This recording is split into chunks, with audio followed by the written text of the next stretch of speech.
रोहित शर्माच्या निवृत्तीच्या घोषणेनंतर विराट कोहलीनेही कसोटी क्रिकेटमधून निवृत्ती घेत टीम इंडियाला मोठा धक्का दिला। त्यानंतर विराटच्या फॅन्समध्येही नाराजी पसरली। विराट कोहलीने सोशल मीडियाद्वारे निवृत्तीची घोषणा केली आहे। खरं तर अँग्री यंग मॅन म्हणून मैदान गाजवणारा विराट मैदान सोडताना मात्र हळवा झाल्याचं पाहायला मिळालं। तो म्हणाला की कसोटी क्रिकेटमध्ये बॅगी ब्ल्यू म्हणजेच भारताची टोपी प्रथमच परिधान करून आज 14 वर्ष झाली आहेत।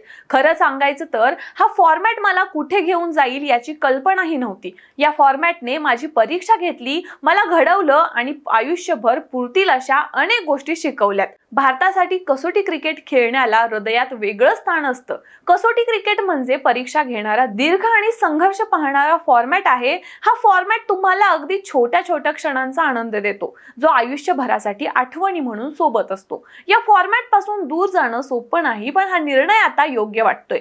मी कसोटी क्रिकेटला माझं सर्वस्व दिलं, पण त्यापेक्षा कितीतरी पट जास्त, अगदी माझ्या कल्पनेपेक्षाही जास्त या खेळाने मला परत दिलंय। मी कृतज्ञतेने भरलेल्या मनाने निवृत्त होत आहे।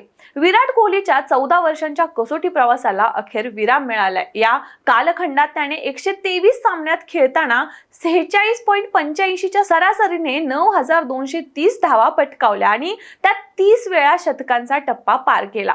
फक्त फलंदाज म्हणूनच नाही तर कप्तान म्हणून त्याने इतिहास रचलाय। 68 कसोटी सामन्यात नेतृत्व करताना त्याने भारताला तब्बल 40 विजय मिळवून दिले आणि यामुळेच तो देशाचा सर्वाधिक यशस्वी कसोटी कर्णधार ठरला आहे। ही माहिती जास्तीत जास्त लोकांना शेअर करा आणि TOD मराठीला लगेचच फॉलो करा।